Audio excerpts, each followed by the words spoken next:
यः कर्मसु कौशलम्।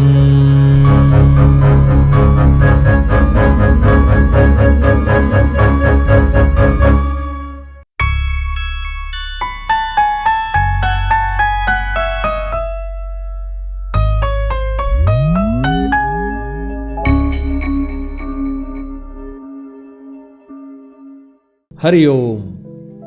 मित्रों, जब पांडवों की तरफ से शंख ध्वनियां हुईं तो धृतराष्ट्र के पुत्रों के हृदय विदीर्ण हो गए, अर्थात पुण्यमयी प्रवृत्तियों के ब्रह्म रूपी उद्घोष ओम रूपी स्पंदन द्वारा अन्याय का पक्ष लेने वाली आसुरी प्रवृत्तियों के हृदय विदीर्ण हो गए, अर्थात उनका हृदय बैठ गया। आंतरिक साधना में अंतर्मन में निहित विषय उपभोग की वासना द्वारा प्रोत्साहित मनुष्य को अधोगति में ले जाने वाली बहिर्मुखी इंद्रियां जब विवेक ज्ञान द्वारा की गई शंख ध्वनि को सुनती हैं तो अपने अस्तित्व को खोने के डर से विदीर्ण हो जाती हैं। इन शंखों की ध्वनियों के बाद युद्ध करना अनिवार्य हो जाता है, अन्यथा साधक अपने पहले के किए गए पुरुषार्थ से गिरकर फिर भौतिक जगत में ही विचरण करने लग जाता है। फिर पांडवों में श्रेष्ठ धनुर्धर अर्जुन अपनी प्रतिक्रिया करता है, जिसके बारे में संजय कहते हैं, Hariom. For more such inspirational and spiritual videos log on to www.sanatanmuni.com। For YouTube follow our channel and for Facebook and Instagram like our pages. Hariom. अथ व्यवस्थितान् दृष्ट्वा धार्तराष्ट्रान् कपिध्वजः प्रवृत्ते शस्त्र संपाते धनुरुद्यम्य पांडवः।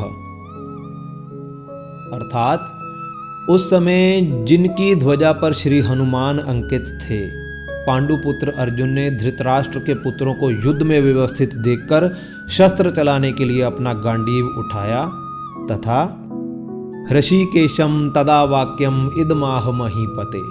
हे राजन, ऋषिकेश अर्थात श्री कृष्ण से यह वचन बोले। अर्जुन उवाच सेनयोरुभयोर मध्ये रथम स्थापयमेच्युत। अर्जुन ने कहा कि हे अच्युत, मेरा रथ दोनों सेनाओं के बीच खड़ा कर दीजिए।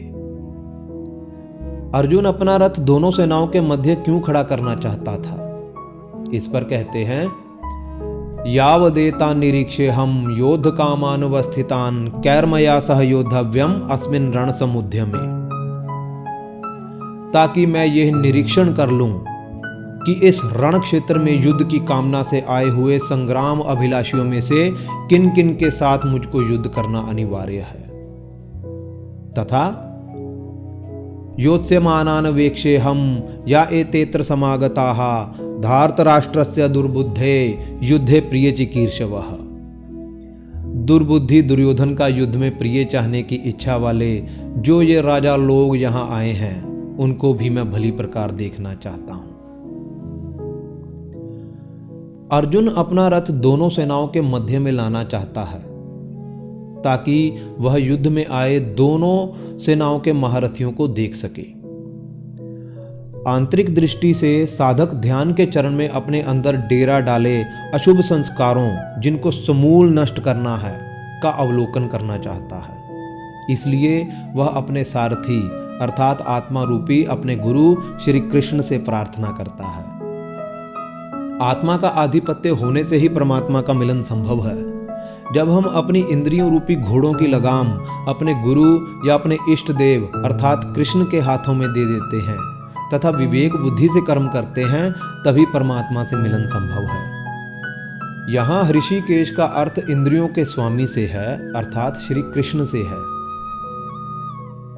यदि विरोधी शक्तियां अर्थात कौरव जीत जाती हैं तो साधक प्रकृति में ही फंस जाता है, अर्थात इंद्रियों उपभोगों में ही आसक्त रहता है।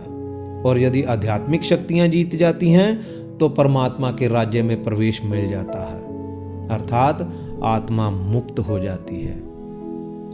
यही है हमारी विवेक शक्ति के द्वारा किया गया पुण्यमयी तथा पापमयी प्रवृत्तियों का अवलोकन, जो दोनों सेनाओं के मध्य में रहकर ही संभव है।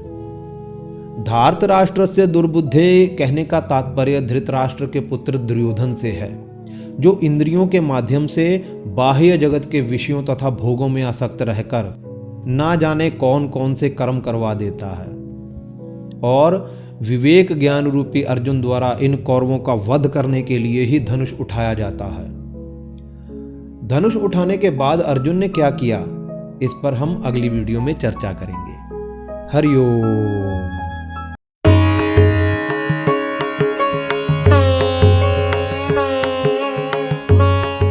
दोस्तों, पिछली वीडियो में हमने प्रश्न किया था कि इनमें से कौन सा भारतीय षट दर्शनों में से एक दर्शन है। ए रामायण, बी महाभारत, सी अर्थशास्त्र तथा डी योग। सही उत्तर है डी योग।